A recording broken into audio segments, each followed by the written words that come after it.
Nous sommes sur la route du Béliard du côté de Gérardmer. Vous voyez, c'est extrêmement pentu. C'est exactement ce que est venu chercher ce doudingue qui est Benoît Gandolfi, qui va tenter de battre le record du monde de dénivelé positif sur 24 heures. Il est là, Benoît. Bonjour, comment ça va? Écoute, pour l'instant ça va.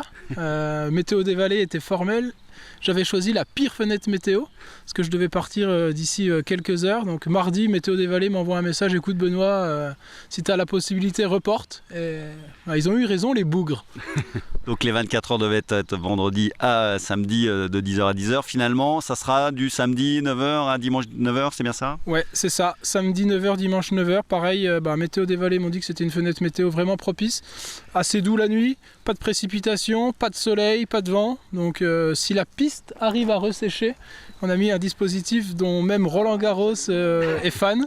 Donc voilà, si la piste arrive à ressécher, les conditions seront parfaites. Bon, faut nous présenter le lieu qui est tout près de là où tu habites. Pourquoi tu as choisi cet endroit pour essayer de battre ce record du monde? Il y a 3 ans, après ma première tentative et mon échec sur ces mêmes 24 heures, j'ai déménagé à Liézay, qui est la commune juste de l'autre côté de la colline. Et je me suis mis un petit peu à découvrir mon terrain de jeu. Et c'est vite une pente que j'ai découvert. Alors elle ressemblait pas à ça, elle était beaucoup plus technique. Et au fur et à mesure de mes passages, j'en ai fait quelque chose de beaucoup plus praticable. Et il y a 6 mois, au début de la préparation, je me suis dit c'est là que je veux le faire. Quand je me lève le matin, j'y suis en 5 minutes. Je me prépare, je suis tout de suite dedans. Elle est très raide. Elle est plus courte que toutes les tentatives qu'on a pu tenter Stéphane Brognard et moi.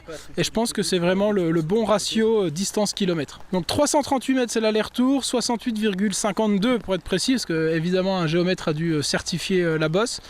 Donc voilà, 68,5, 338. Pour le record du monde, c'est 274 allers-retours. Pour une distance de 92 km, qui reste en 24 heures une distance assez faible par rapport à toutes les autres tentatives qu'il y a pu avoir. Qu'est-ce que vous avez fait ces dernières semaines pour justement être prêt le jour J, et qu'est-ce qu'il va falloir faire pendant ces 24 heures pour passer le cap? Alors d'un point de vue purement physique, c'est 156 jours de préparation. J'ai commencé la prépa le 17 novembre exactement, après une longue période de pause. Quasiment 200 000 mètres de dénivelé pendant ces 150 jours, donc ça fait environ 1300 mètres de dénivelé par jour. Uniquement à pied, un tout petit peu de ski alpinisme, mais l'hiver qu'on a eu dans les Vosges ne nous a pas permis de chausser souvent les spatules. Donc voilà, une prépa physique avec beaucoup de dénivelé. Pendant les 24 heures, je pense que la base, ça va être réussir à s'alimenter tout du long, de façon constante, de ne pas avoir de trou de glycémie. Physiquement, je me sens plus que prêt. Mentalement, pareil, ça me fait absolument pas peur d'enchaîner ces allers-retours qui semblent un petit peu totalement dingues d'un point de vue extérieur. Je me suis préparé à ça. Avec effectivement des périodes de repos, de micro-repos. Vous n'avez pas prévu de dormir, il faut bien le préciser. Non, j'ai pas prévu de dormir. Si je dois dormir, c'est que quelque chose se passe mal, mais je m'accorderai quand même ce temps de repos nécessaire. Mais normalement, non. Ça va être des pauses entre 2 minutes 30 et 5 minutes au maximum à chaque heure, qui va me permettre de m'alimenter sans effort. Donc comme j'avais fait lors de mon défi Everest. À l'Everest, je descendais en télésiège, là je descends à pied, donc je ne vais pas pouvoir m'alimenter pendant la descente. Donc ça va vraiment être des phases de repos au pied de la bosse où je vais m'alimenter, où je vais recevoir des soins de kiné, de podologue, etc. Alors pour le kidam, on ne sait pas trop quoi choisir. Est-ce que c'est plus galère de monter que de descendre? C'est souvent la descente qui fait le plus peur. Oui. Pour les non-spécialistes, on parle souvent d'un record en montée, mais c'est bien un record en montée et en descente. Et les spécialistes et les pratiquants de trail savent très bien qu'au bout de 1000, 2000, 3000 mètres de descente, ça fait mal. Au bout de 18 000, je vous dis ça plus tard. Bon, vous serez bien accompagné. On va revenir vers vous dans un instant. Il y a Anthony à côté de vous qui va prendre pas mal de photos, qui est kiné aussi de profession. Bonjour Anthony. Bonjour. Bon, il est vraiment doudingue, clairement, le garçon. Ah oui, il est fada complètement. mais il aime ça. Il aime ça. Alors d'un point de vue purement physiologique, pour vous, comment est-ce que le corps peut répondre à un défi comme celui-là?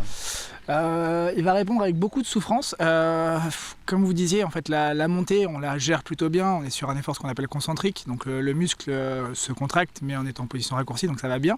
La descente, c'est pas la même chose. Il se contracte tout en étant étiré, ce qui provoque beaucoup plus de lésions musculaires. Et à terme, ça fait de plus en plus mal. Donc la fatigue musculaire faisant, on a de plus en plus de mal à gérer aussi les impacts dans la descente. Donc c'est ça qu'il va falloir gérer le plus possible. Donc il va falloir masser un petit peu? Ouais, potentiellement, pour essayer de relâcher les muscles qui vont se tendre de plus en plus, ce qui fait qu'en gros les pistons à la descente vont devenir de plus en plus raides et grincer un petit peu. On espère que ça arrivera le plus tard possible et je pense qu'il va s'y retrouver.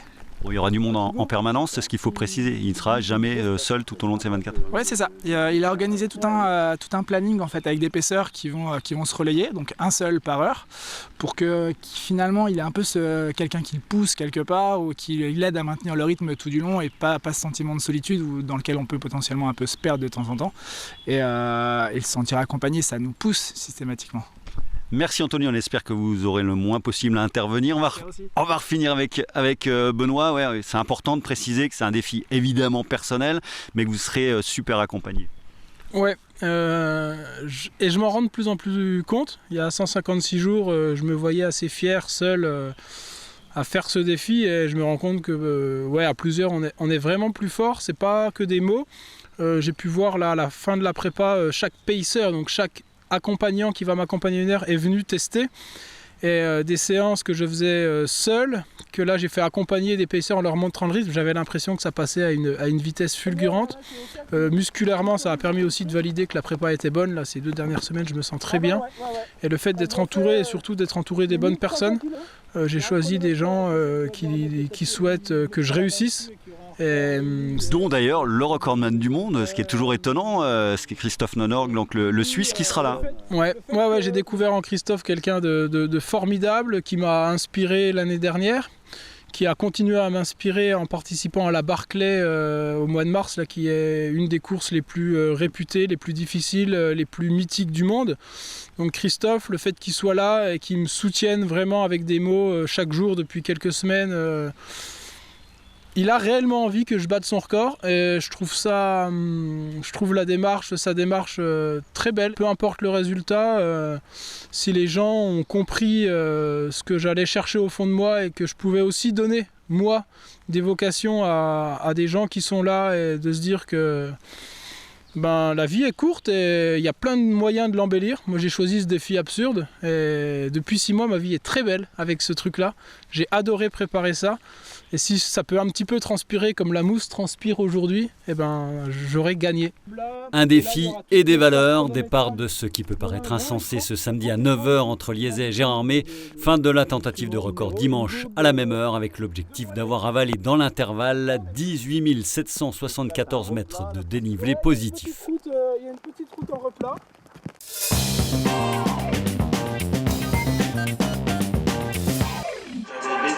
Dans le reste de l'actualité sportive du week-end, tout d'abord du football avec un match a priori déséquilibré en National 2 entre le SAS, 3e, et le dernier, la réserve de Reims.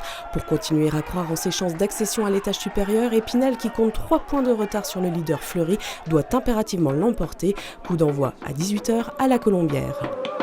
À l'étage d'en dessous, en National 3, match en retard pour l'US Raon-l'Étape qui reçoit Reims-Sainte-Anne que vient de battre l'ES Taron. Début de la rencontre à 17h au Stade Gasser. En volley-ball, l'épilogue des championnats de France élite ce week-end à domicile pour le SAS 2e qui accueille Mézières déjà condamné. Un derby lorrain pour la dernière en tant que joueur de l'entraîneur François Merel. Premier service à 19h au gymnase Viviani. Les Louves boucleront elles aussi leur saison dans le sud avec un objectif, tenter de renverser Istres, une formation qu'elles n'ont jamais battue. En N2, le CAM se déplace à Besançon. En N3, l'AS Gérardmer accueille Villers-lès-Nancy samedi à 18h30 à la Halle des Sports. Comme l'an passé, Épinal accueille une date de la tournée de l'équipe de France de danse sur glace, spectacle garanti à la patinoire de Poissompré, avec les champions olympiques et quintuples champions du monde, Gabriela Papadakis et Guillaume Cizeron, ou encore le champion d'Europe 2023, Adancia Imfa et le jeune retraité Brian Joubert, début à 20h. Pour finir, 2 rendez-vous à noter au rayon des courses hors stade avec tout d'abord les épreuves du Grand Est, marche athlétique, marathon avec Benjamin Paulin en tête d'affiche ou 100 km en ligne, tout cela entre Domrémy, Gironcourt-sur-Vraine et Épinal. Dimanche, place à l'un des trails majeurs de l'année, celui des Roches à Saint-Dié-des-Vosges, qui espère se rapprocher des 1000 participants ce dimanche sur les 3 courses au programme. Un long de 40 km dont le départ sera donné à 7h30, un 20 km à 9h30 et un 12 bornes à 10h.